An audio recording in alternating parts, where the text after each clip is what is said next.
It all started on a Friday night. I came home after a long week of work, expecting a quiet evening with my girlfriend, Anna. We had been together for almost 2 years, and though there were some ups and downs, I always thought we were solid. That evening, she was acting distant, and I couldn't quite put my finger on why. We had just moved in together a few months before, and things had felt good. We'd gotten past the awkwardness of living with each other and were falling into a comfortable rhythm. But that night, something was off. She looked at me while I was making dinner and said, "I think I need some space." I paused, knife in hand, confused. Space? What do you mean? We've been spending time together, haven't we? She shifted uncomfortably, glancing down at her phone. Yeah, but I don't know, I just feel like I need a little time to figure things out. You know, by myself. Maybe we're moving too fast, or I don't know. I just need some air. Her words stung more than I cared to admit. We had a good relationship, at least I thought so.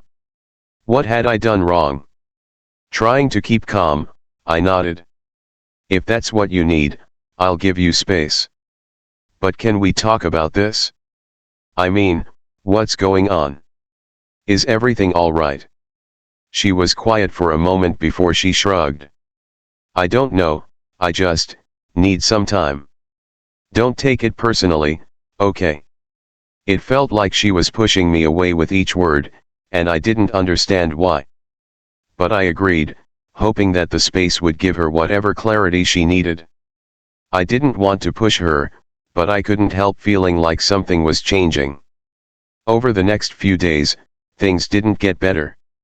Anna started spending more time out of the house, often telling me she was meeting friends or had things to do. I tried to respect her need for space, but as the days passed, the distance between us grew. We hardly spoke, and when we did, it felt like I was talking to a stranger. One night, when she said she was going out with a friend, I couldn't help but feel unsettled. It wasn't just the fact that she was going out more, it was the way she'd become so distant, her words so clipped. I had no idea what was going on in her mind, and it was driving me crazy. That night, after she left, I found myself pacing around our apartment, restless. My mind raced with possibilities, none of them good. What if she was seeing someone else? What if the space she needed wasn't just physical, but emotional too? I tried to push the thought out of my mind, but it kept creeping back in. The next day, I decided to try and talk to her again. I needed answers. Something wasn't adding up. But when I called her, she didn't answer. She was still out. I left a voicemail asking her to call me when she got a chance, and I waited. Hours passed. No call. It wasn't until late that night that she finally texted me back, "I'm sorry. I'll explain everything when I get home." By then, my anxiety had turned into something worse. I had a sinking feeling in my stomach, and I couldn't shake it. What was going on? When she walked in later, her face seemed different. She looked tired, worn out. I didn't know if it was from stress or guilt, but there was something in her eyes that told me something was wrong. I tried to stay calm as I looked at her. "Anna, what's going on? We need to talk." Her response was a sigh, followed by a long pause. "I never wanted to hurt you," she said quietly, almost as if the words were difficult to say. And that's when she dropped the bombshell. "I've been seeing someone else." I froze. The room seemed to go silent as the words echoed in my mind, each one heavier than the last. Seeing someone else? My brain couldn't process it, but my heart was already breaking. She went on, explaining that she'd met someone a few months ago and they'd become close. At first, it was just a friendship, but somewhere along the way, it turned into something more. She said she'd been confused about her feelings for a while, and that's why she asked for space. It felt like a gut punch. I couldn't believe what I was hearing. The girl I had been building a life with, the one I trusted and loved, had been hiding something so big from me. I didn't know what to say. Anger, sadness, disbelief, they all crashed over me at once. And all I could do was sit there, feeling completely and utterly betrayed. Chapter 2, The Aftermath. I don't know how long we sat there in silence after she confessed. My mind was racing, trying to process what I'd just heard. It felt like everything I thought I knew about our relationship had been shattered in an instant. The girl I'd trusted, the girl I'd shared my life with, had been seeing someone else behind my back. I finally spoke, my voice cold. "How long has this been going on?" Anna's eyes welled up, but she didn't answer immediately. She stared down at her hands, fidgeting with her fingers, clearly struggling with guilt. "It started a few months ago," she said quietly. "It wasn't planned, but it just happened." I shook my head in disbelief. "A few months? You've been seeing him for that long, and you never thought to tell me? You never thought to be honest with me?" She bit her lip, clearly torn. "I didn't want to hurt you, okay? I thought I could figure things out on my own." I didn't know what to say, and by the time I realized I was falling for him, I just felt trapped. "Trapped?" I repeated, my voice rising now. "You think I trapped you? I've been nothing but loyal to you, and you've been seeing someone else behind my back." Her face reddened, and she looked down again, avoiding my gaze. "I never meant to hurt you, I swear. It just happened. I didn't know how to fix it." I felt my stomach turn, the anger bubbling up. I wanted to yell, to scream at her, but something stopped me. Maybe it was the shock, or maybe it was the way she seemed so broken, so lost. But the truth was, nothing could undo what had already been done. She had crossed a line, and no amount of apologies would ever make it right. "Who is he?" I asked, though I already dreaded the answer. She hesitated, then whispered, "His name is Jake. We met at work. He's just different, you know? He listens to me in a way you don't." I never meant for it to go this far, but it did. The words felt like daggers in my chest. So, it was him, another man, someone who had made her feel heard, something I thought I was doing all along. Was I not enough for her? Did she not trust me enough to talk to me about what was happening before it escalated? I stood up abruptly, pacing across the room, my hands shaking. "You never once thought about us? About the life we were building? Did you think I wouldn't care? That I wouldn't notice?" "I didn't know what to do," she whispered, tears streaming down her face now.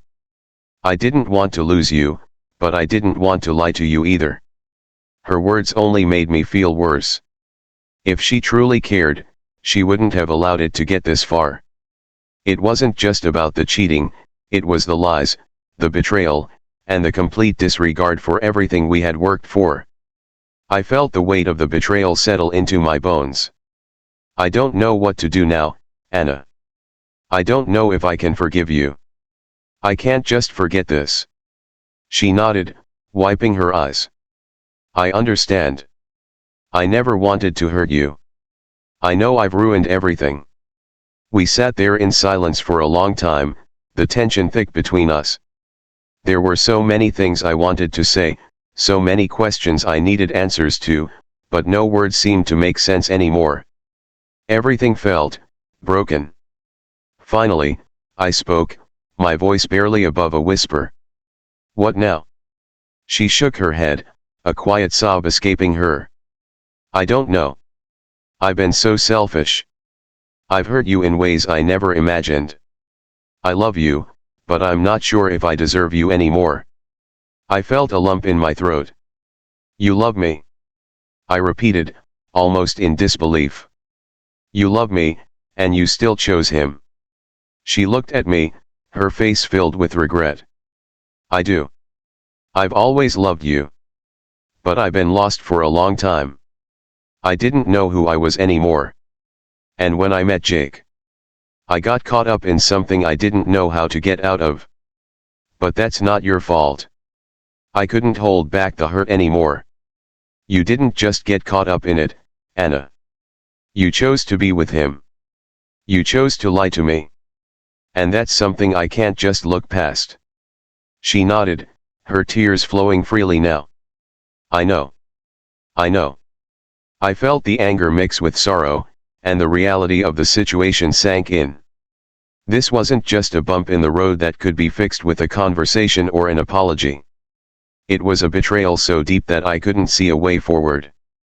No amount of space or time was going to change the fact that she had lied to me, and for what? For the thrill of something new?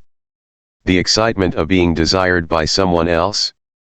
I stood up and walked toward the door. I need some time, Anna. I need to figure out what I want. Right now, I don't know if I can even look at you. Her face crumpled, but she didn't try to stop me. She knew, deep down, that this wasn't something we could fix overnight.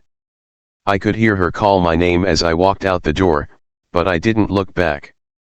That night, I drove aimlessly, not sure where I was going. All I knew was that I needed to get away from everything. From her. From the lies. From the hurt. I had no idea what the future held, or if I could ever trust her again.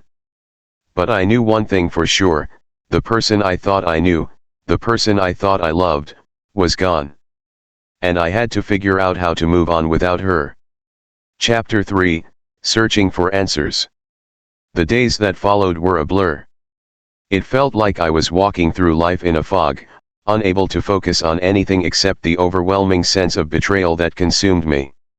The apartment, once a place of comfort, now felt like a prison. Every corner, every room, was a reminder of the life I thought we were building together. And yet, Anna was still there living in the same space, but she was no longer the person I knew. I spent most of the next few days alone. I stayed at a friend's place for a while, trying to give myself some distance from her. I knew we needed to talk, but I couldn't bring myself to do it just yet. I didn't know what I wanted from her: an apology, an explanation, or something else. All I knew was that I was lost. During the first few days of separation, Anna reached out constantly. Texts, calls, voicemails. She begged me to talk, to meet, to give her a chance to explain. But every time I saw her name pop up on my phone, my stomach twisted. I couldn't bring myself to face her just yet. One night, after a particularly rough day, I found myself sitting in a bar with my friend Jake, not the same Jake Anna had been seeing, but a friend who had always been there for me. I told him everything: how Anna had confessed, how she'd betrayed me, how lost I felt. He listened intently, offering me his support, but he didn't sugarcoat anything. He was blunt, like he always was. "You know you don't have to go back to her, right?" Jake said, taking a sip of his beer. "I don't even know if I want to," I admitted, my voice cracking. "I mean, how do you even forgive something like this? She was with him for months, Jake. Months, and she didn't tell me. She didn't care enough to be honest with me." Jake nodded, his expression serious. "I get it. You're angry. You should be. But you're also hurt. And sometimes when you're that hurt, you don't see things clearly. I know it feels like she broke everything, but what if you're still seeing things through the lens of the guy you were before all this happened?" I frowned, not fully understanding. "What do you mean?" "What I mean is," Jake continued, leaning forward, "this betrayal, it's like a new version of yourself is born from it. You can't just go back to who you were. You're not that guy anymore. And you've got to figure out who you want to be now." I thought about his words for a long time after that conversation. It was true, everything had changed. Anna had changed me. And now I had to figure out who I was without her, without the life we had planned together. I couldn't just go back to the way things were. The next day, I decided to face the truth, to face Anna. I went back to our apartment. She was sitting on the couch, looking exhausted, as if she hadn't slept in days. When she saw me walk through the door, her face lit up with a mixture of hope and fear. She had been waiting for me to return, to talk, to tell her everything would be okay. But deep down, I knew that wasn't possible anymore. "I'm glad you came back," she said softly, her eyes searching mine for some sign of forgiveness. "I need to explain everything. Please." I sat down across from her, my hands clenched tightly in my lap.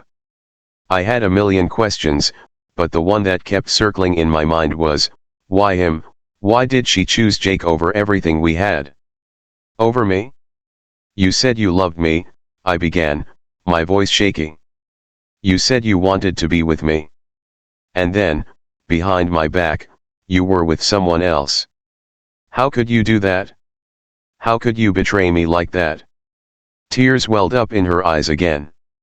She wiped them away quickly, but they kept coming. "I didn't want to hurt you. I swear. It wasn't about you. It wasn't that I didn't love you. I felt so disconnected. I felt like I was losing myself. And when I met Jake, it was like he understood me in a way that you couldn't. I know that's no excuse, but that's the truth. I was confused. I thought I was doing the right thing by asking for space. I thought I could figure it out on my own. But you didn't," I interrupted, my voice breaking. "You didn't figure it out. You hurt me. You lied to me. And now, I don't know if I can trust you again." "I know," she whispered, her voice full of regret. "I've ruined everything. I've lost you. I never meant for it to go this far. I never meant to hurt you. But I was so scared, and I didn't know how to fix it." I looked at her, really looked at her for the first time in days, and I realized something. I couldn't keep holding on to the past. I couldn't keep blaming her for everything that had gone wrong. The truth was, I had allowed myself to become someone I wasn't, the person who stayed silent, the person who ignored the signs, the person who never questioned. I had ignored the growing distance between us, thinking that love alone could fix everything. But it wasn't enough. "I don't know if I can forgive you, Anna," I said, my voice quiet but firm. "And I don't know if we can move past this. Maybe you'll be with Jake, maybe you won't. But what I do know is that I can't keep living like this. I can't keep wondering if you're lying to me or if you're out with someone else. I deserve better than that." She nodded slowly, her face contorted in pain. "I understand. I've been so selfish."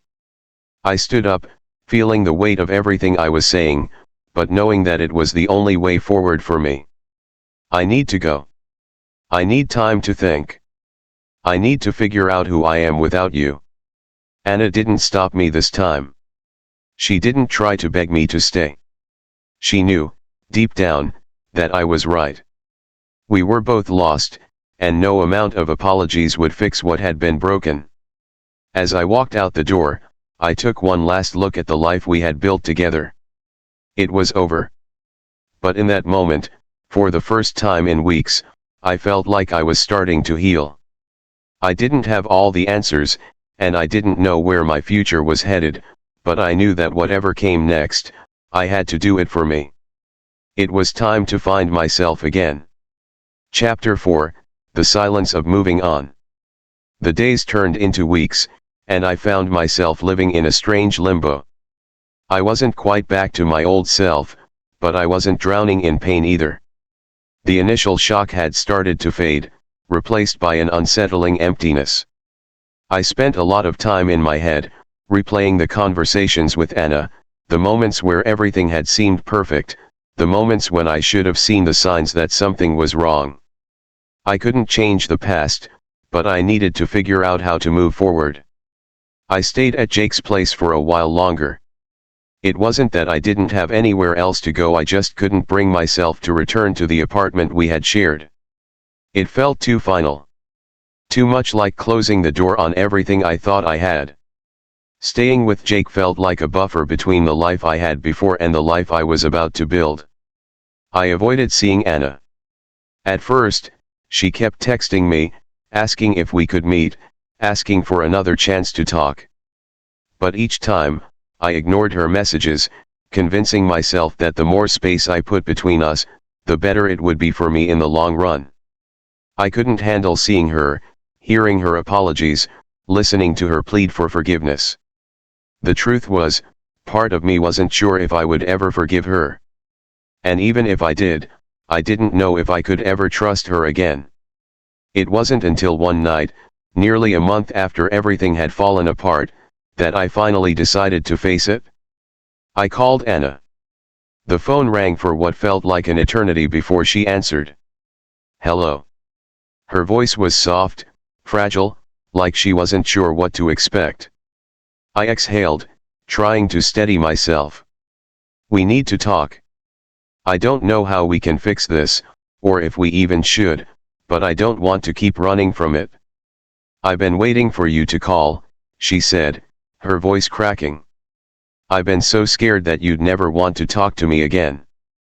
But I've been trying to give you the space you needed, even though it's been killing me." "I know," I replied, my words tight in my throat. "I've needed space too.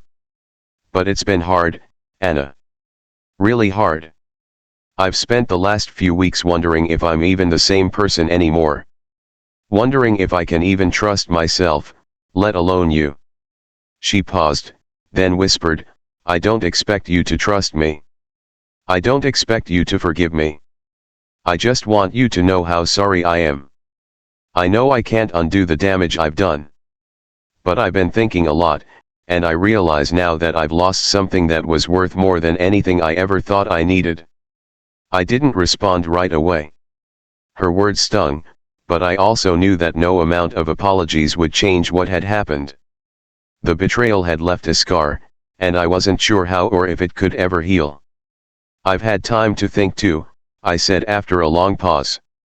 "And I don't think I can go back to what we had. You broke something between us that I don't think can be fixed. But I also don't want to carry this anger around forever. I don't want to keep looking over my shoulder, wondering if the next person I trust is going to do the same thing to me." "I understand," Anna said softly. "I never meant for any of this to happen. But I know now that I was lost, and I should have been honest with you from the start. I'm so sorry for everything. For hurting you. For destroying what we had." I swallowed hard, feeling the weight of her words. Part of me wanted to scream at her, to tell her everything I had felt in the days since we broke up. But another part of me just wanted it to be over. I didn't want to carry this pain anymore. "I think we both need to move on," I said quietly. "Not for the sake of our past, but for the sake of our future. I can't keep holding on to something that's already gone." There was a long silence on the other end of the line. I could hear her crying softly, and it made me ache in a way I hadn't expected. The love we had, the good times, all of it seemed to hang in the air, fragile and unreachable. "I'll never forget what we had," she said finally. "And I'll never forget you. But I understand. You have to do what's best for you. If that means letting go, then I understand." I felt a lump in my throat, but I couldn't say anything else. I didn't know what else there was to say. "I think we both need to let go," I repeated, this time more to myself than to her. "Goodbye, Anna." And just like that, I ended the call. It felt final, like I had closed a door I couldn't open again. But as much as it hurt, I knew it was the right thing to do. I couldn't keep holding on to the past. I had to let go. The days that followed were still hard, but they were different. I wasn't weighed down by constant thoughts of Anna and what had happened. Slowly, I started to rebuild. I took time for myself, time to process, time to heal. I spent more time with my friends, and I even started getting back into things I had neglected for a long time. I found myself again, not in the shadow of a broken relationship, but in the person I had been before all of this. It wasn't easy. There were moments when I still thought about Anna, when I wondered what could have been if things had turned out differently. But those moments were fewer and farther between.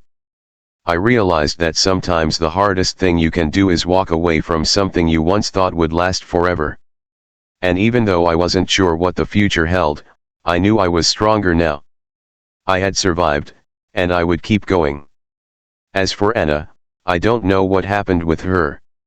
I never asked. I had to let that part of my life go. It was hers to live, and I had my own path to walk now. What we had was over, and all I could do was move forward, one step at a time.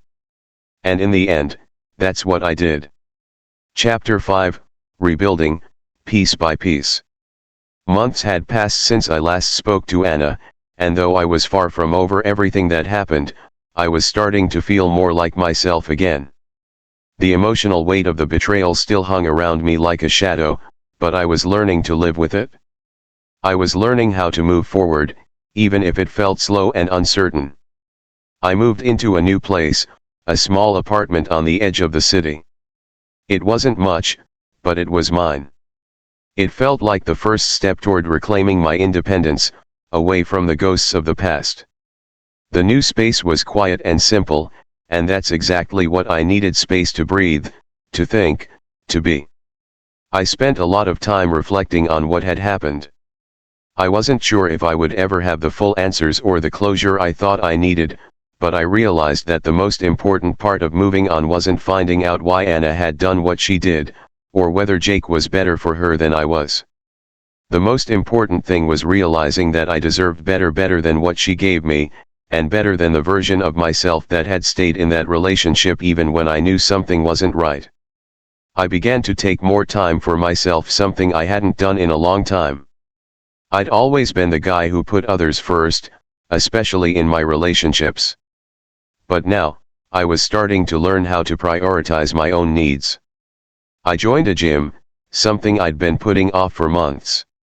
I started reading more, focusing on self-improvement, and taking up new hobbies that excited me. I even took a solo trip to the mountains, something I had always wanted to do but never had the chance.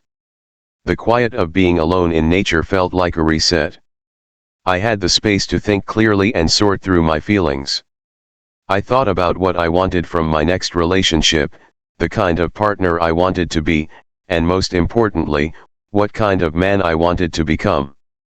I realized that being hurt didn't mean I was broken. It just meant I had to rebuild, and it would take time. On the outside, life began to fall back into a rhythm. I still hung out with my friends, occasionally went out for drinks, and tried to be as normal as possible. But there were still moments when the hurt crept back in. Sometimes I'd catch myself thinking about Anna, wondering if she was truly happy with Jake, or if she ever regretted what she'd done. But then I'd remind myself, that was her story to live. I was writing my own now. I ran into her a few times, unexpectedly.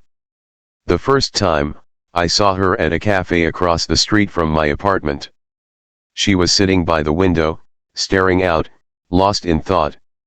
She didn't see me, and I didn't approach her. I wasn't sure if I could handle it just yet. My heart skipped a beat when I saw her, but there was no anger this time, only a quiet sadness. It was a reminder that we had shared something real, something meaningful, but it was over. It was done. The second time, I saw her at a mutual friend's party. She looked different. Her hair was shorter, her face a little more tired, like she had aged a few years in the months since we'd last talked.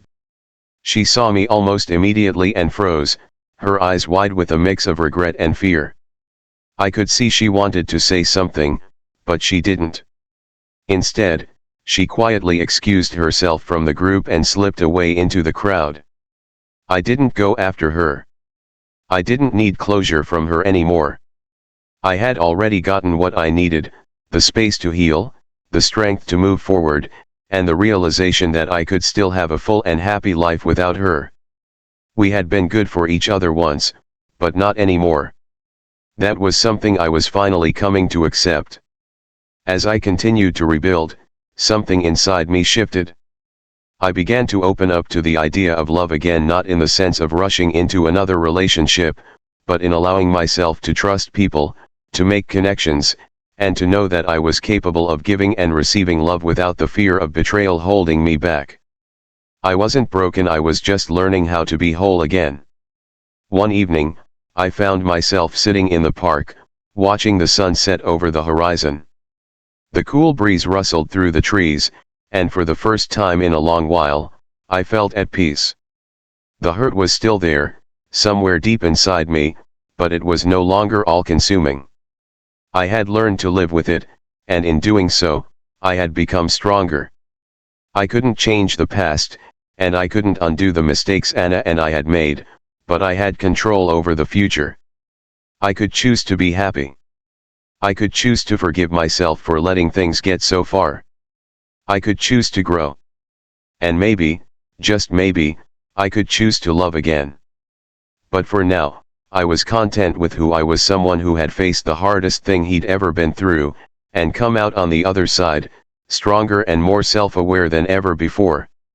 I smiled to myself as I watched the sun dip below the horizon. The darkness didn't scare me anymore. It was just another part of the journey.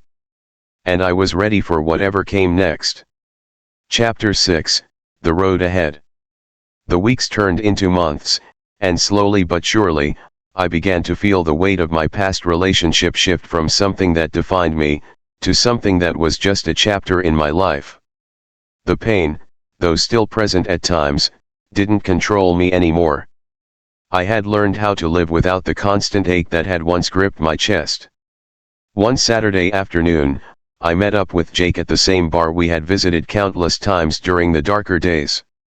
It was our ritual, the place where I would let off steam, where he'd push me to talk about my feelings when I was too stubborn to do so. The place where I finally started to break free from the past. "How you holding up, man?" Jake asked, looking at me over his drink. There was a look in his eyes, genuine concern mixed with relief. I wasn't just surviving anymore. I was living. "Better," I said, a small smile tugging at my lips. "I've been doing a lot of thinking, about everything. About the past. And about what comes next." Jake leaned back in his chair, his eyes scanning my face. "I know what you're gonna say. You're gonna tell me that you're figuring it out, and you are. But it's been long enough. At some point, you've gotta let yourself move on for real, man. You can't keep dragging the old version of you into the new." His words hit harder than I expected, and I felt the sting of truth. It was like I had been running in place, convinced I was moving forward, but still holding on to pieces of the past. "I'm not dragging it with me," I replied, shaking my head. "I'm just scared, you know? Scared that if I open up to someone again, I'll fall into the same trap. That I'll end up in the same place I was with Anna, lost, confused, hurt. I don't know if I can handle that again." Jake nodded, understanding more than I had expected. "I get it. Hell, I know it's not easy. But what happened with Anna wasn't your fault. It was her choice. And you can't let her mistakes dictate what your future looks like. You've got so much more to offer than that." It was that moment, Jake's words, the understanding in his voice, that made something inside me click. I had spent so much time trying to fix what was broken that I hadn't realized I wasn't broken at all. I was healing, slowly but surely, and I was ready to move forward, not in the shadow of the past, but towards something new. "You're right," I said, finally feeling the weight of those words sink in. "I've been holding myself back because I was afraid of repeating the same mistakes. But I can't live my life in fear." Jake raised his glass. "To the new version of you, then. The guy who's not afraid to take chances anymore." I clinked my glass against his, the sound ringing out like a promise. It felt like a turning point. I didn't have it all figured out, but I knew that whatever came next, I would be ready. I would open myself up to new experiences, new possibilities, and if love came along again, I wouldn't let the scars from my past stop me from embracing it. As the weeks went by, I took small steps toward letting go of the remnants of my past. I stopped replaying Anna's words, stopped searching for her on social media, stopped wondering where she was and who she was with. It wasn't easy, but it was necessary. I began to focus on my own growth, on becoming the man I wanted to be, not the man I thought I was supposed to be in a relationship, but the man I truly was when I wasn't defined by anyone else. And then, one day, it happened. I met someone new. Her name was Sophie. We met at a mutual friend's birthday party, and from the moment we started talking, there was a spark. Not the same kind of spark I had felt with Anna, the kind that burns hot and fast, but a more subtle, comfortable warmth. It felt easy, natural. We talked for hours, about everything and nothing. I found myself laughing more than I had in months. Sophie was different. She didn't make me feel like I had to be someone else. She accepted me for who I was, someone still healing, still figuring things out, but someone who was genuinely trying to live in the moment. She didn't push me, didn't pressure me to open up too quickly. We took things slow, letting the connection build naturally. And for the first time in a long time, I felt something I hadn't realized I'd missed, the feeling of being seen. Not for who I had been, or for the mistakes I'd made, but for who I was in that moment. Someone who had been through a lot, but had survived. Someone who was still capable of loving and being loved. Over the next few months, Sophie and I grew closer. We talked about our pasts, but never in a way that felt heavy. We were both aware of the scars we carried, but we weren't trying to erase them. Instead, we were creating something new, something fresh, built on trust and understanding. One afternoon, as we sat in a park, talking about our plans for the future, I realized something important. Moving on didn't mean forgetting. It meant learning, growing, and accepting that life could still offer beautiful things, even after the pain. I didn't need to look back anymore, and I didn't need to rush forward either. I just needed to live. It was then that I knew this was the road ahead. Not the road I had planned, but the road that had led me to this point, to Sophie, to a new chapter. And for the first time in a long time, I was ready for it. The pain would always be a part of me, but it wouldn't define me anymore. The scars would fade in time, but they would serve as reminders of the strength it took to get here. And as I walked forward, I knew one thing for certain: I was no longer afraid of the future. I was ready to face it head on, with an open heart and a mind that had learned the hard way how to embrace the beauty of moving on. And maybe, just maybe, the best was yet to come.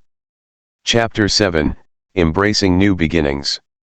It was a quiet Sunday morning when I woke up with a sense of clarity that had been months in the making. Sophie was still asleep next to me, her breathing soft and steady, her face relaxed in the way people are only when they're truly at peace. I gently ran my fingers through her hair, the strands soft against my skin, and smiled to myself. It was in moments like these, when life was calm, simple, and quiet, that I realized how much I had changed. I had spent so much of my life running from the pain of the past, afraid that I would never find happiness again. But now, here I was, in a relationship that felt healthy, not rushed, not complicated by old wounds. With Sophie, I didn't have to pretend I was someone I wasn't. I could be myself, scars and all, and still be accepted. It wasn't perfect, no relationship ever is, but it was real.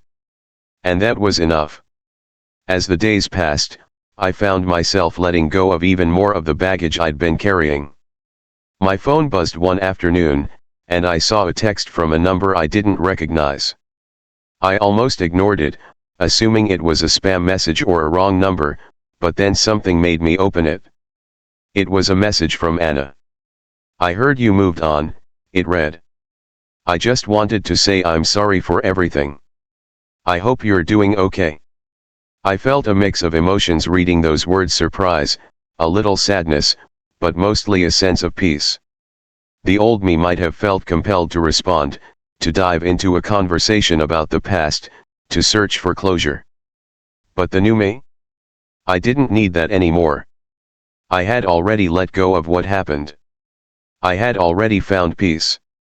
I sat there for a moment, my finger hovering over the keyboard. And then, I deleted the message without replying. Anna had been a chapter of my life, a significant chapter, but one that was now behind me. I didn't need to relive it. The person I was now had moved forward, and that meant I didn't owe her anything more. I put my phone down and turned my attention back to Sophie. She stirred slightly and opened her eyes, a slow smile spreading across her face as she saw me looking at her. "Morning," she whispered, stretching like a cat as she woke up. "What's going on in that head of yours?" I chuckled softly. "Just thinking about how lucky I am." Her smile deepened, and she propped herself up on one arm, her gaze warm and steady. "You deserve it. I'm glad you're finally letting go of all that past stuff. I can see the change in you." "Yeah," I said with a slight laugh. "It took me a while, but I'm getting there." Sophie's eyes softened. "You know, I've been through my own share of stuff too. We all have our baggage. But I think the most important thing is that we're not trying to fix each other, just be there for each other, you know." "I know exactly what you mean," I replied, reaching for her hand. "That's all I ever wanted, someone who could just be there, who didn't expect me to be perfect." She squeezed my hand and leaned in to kiss me gently, a kiss full of understanding. And in that moment, I realized how far I'd come. How much I had grown since the days when I thought love had to be complicated, when I thought that to be loved, I had to be someone I wasn't. Our relationship wasn't about fixing each other or pretending to be perfect. It was about showing up, day after day, and letting each other be who we truly were. And it was that acceptance, that shared understanding, that felt like the truest form of love I'd ever known. Over the following months, Sophie and I continued to grow closer. We took trips together, laughed over inside jokes, and spent quiet evenings cooking dinner and watching movies. There were moments of vulnerability, of course, times when we both had to confront things from our past that weren't easy to talk about. But each time, we did it together. There was no rushing, no pretending everything was perfect, but we had built a solid foundation of trust, and that made all the difference. One afternoon, as we sat in a cozy cafe, I found myself looking at Sophie, realizing that she wasn't just a rebound or a distraction from the pain. She was someone I had grown with, someone who had made me realize that I was worthy of love just as I was. She had helped me heal, in ways I hadn't even fully understood at the time. "You know," I said, breaking the comfortable silence between us, "I never thought I'd be here. I never thought I'd be happy again." Sophie looked up from her coffee and smiled. "You're here now. And that's what matters." I nodded, my heart swelling with gratitude. "Yeah, I guess that's true. But I also think I needed to go through all the pain before I could get here. I had to learn how to heal before I could really appreciate what we have." "You've come a long way," Sophie said softly. "I see it in you every day. You're not the person you were when we met, and I'm proud of you for that." The words hit me harder than I expected. I hadn't realized how much I needed to hear that, how much I needed to recognize how far I had come. There was no going back to the person I used to be. The person who was lost, broken, afraid of the future. I had found something better. I had found peace, and I had found love again. "I guess we're both doing this thing together, huh?" I said with a grin. She laughed, squeezing my hand. "We are.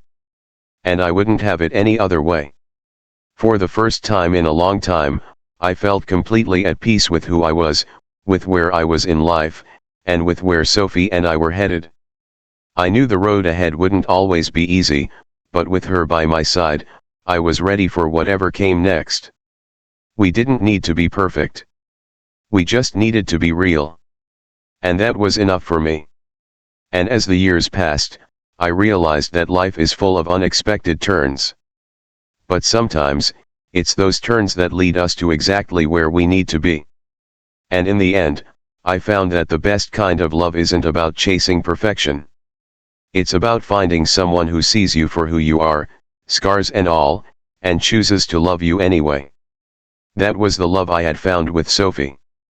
And it was the love that would carry me forward, into the future I had once thought was impossible. Chapter 8, A New Horizon. Time had a funny way of making everything feel more distant, even the things that once seemed so consuming. As the months turned into years, Sophie and I continued to grow together, each day marking another step in a journey that felt like it was only just beginning. There were moments when life threw challenges our way, jobs that shifted unexpectedly, personal hurdles that tested our patience, and moments of doubt. But through it all, we always found our way back to each other. One crisp autumn afternoon, as we walked hand in hand through a park near our apartment, I realized just how much things had changed. We had fallen into a rhythm, a comfortable, contented rhythm that didn't require grand gestures or constant affirmation. It was the kind of love that came with quiet understanding, where just being in each other's presence felt like enough. Sophie nudged me playfully. "You're awfully quiet today. What's going on in that head of yours?" I smiled, squeezing her hand gently. "I was just thinking. I never thought I'd get to this point. To this place of calm and peace." "Yeah," she asked, her eyes soft with curiosity. "What do you mean?" "I mean," I paused, searching for the right words. "I went through a lot of pain to get here, you know? After everything with Anna, I didn't think I'd ever trust again. Or love again. I thought I'd always be looking back, always wondering what went wrong. But now, with you, everything feels right. I feel whole. Like I'm exactly where I'm supposed to be." Sophie stopped walking, pulling me gently to a stop. She turned to face me, her expression serious but tender. "I'm glad you're here," she said softly. "I'm glad we found each other." I smiled, my heart swelling with warmth. "Me too. I can't imagine what my life would have been like if we hadn't crossed paths." Sophie leaned in and kissed me, a soft, lingering kiss that made everything around us disappear for just a moment. It was a kiss that said everything we didn't need to put into words: the love, the trust, the shared experiences that had brought us to this point. As we continued our walk, we passed a small bench near a pond. We sat down, watching the leaves drift lazily from the trees, their colors a brilliant display of reds, yellows, and oranges. The air was cool but not too cold, and the sun was low in the sky, casting a golden hue over everything. "You ever think about the future?" Sophie asked, breaking the peaceful silence between us. "Sometimes," I replied, my thoughts drifting to the possibilities. "I think about it more than I used to. I used to be scared of it, but now, it feels more like an adventure, you know? I don't have all the answers, but I feel like I'm finally in a place where I can embrace it." She smiled, squeezing my hand again. "I think that's the most important thing. Embracing the future, no matter what it holds." We sat there for a while, just enjoying the moment, both of us lost in our thoughts but comfortable in each other's presence. In the quiet, I couldn't help but reflect on how far I had come. From the heartbreak of losing Anna to this serene, fulfilling relationship with Sophie, everything had changed. And it had changed for the better, even if it hadn't always seemed that way at the time. The last few years hadn't been easy. They'd been filled with growth, self-discovery, and healing. I'd learned that love isn't always about finding someone who completes you, but about finding someone who complements you, someone who respects your individuality and encourages your personal growth. Sophie did that for me, just as I tried to do that for her. We talked about our plans, as we often did, trips we wanted to take, places we dreamed of living, and things we wanted to experience together. Our conversations were full of hope and optimism, not burdened by the past but inspired by the future. As we stood to leave, Sophie wrapped her arm around mine, resting her head on my shoulder as we walked back to our apartment. The evening air had grown colder, but it didn't matter. I had everything I needed right there. Later that evening, we settled into our cozy living room, the soft hum of the city just outside our window. Sophie was curled up next to me, her head on my chest, and we were watching an old movie we'd both seen 100 times, not paying much attention to it at all. It was a simple, peaceful night, one of those nights where everything just felt right. "Do you think we're ready?" she asked suddenly, looking up at me with a slight smile on her lips. "Ready for what?" I asked, not sure where she was going with this. She gave me a playful look, her eyes dancing with mischief. "Ready to take the next step. You know, like, really commit to the future." I blinked, processing the question for a moment before the realization hit me. "Are you talking about moving in together?" Sophie laughed. "Well, yeah, but more than that. We've been talking about our future for a while now. I think we're ready to take the leap." I sat there for a moment, the weight of the question settling in. Was I ready? Could I really take that step forward with her, into the unknown? And then I realized something. I had spent so long afraid of commitment, afraid of moving too fast, afraid of the potential for more hurt. But here I was, with someone who had shown me that love doesn't have to be perfect, it just has to be real. And this was real. "I'm ready," I said, my voice steady, though my heart raced a little in my chest. "I'm ready for whatever comes next with you." Sophie's eyes sparkled as she kissed me again, a kiss full of promise and excitement for the future we would build together. I had spent so many years afraid of making the wrong choice, of being hurt again, but now I realized that the only wrong choice would be to walk away from something real. As we settled back into the warmth of each other's arms, I couldn't help but smile, knowing that the next chapter of our lives was about to begin. I didn't know exactly what it would look like, but I knew one thing for sure: it would be ours. And for the first time in a long time, I felt ready for whatever life had in store. With Sophie by my side, I knew I could handle anything. Because the future wasn't something to fear, it was something to embrace.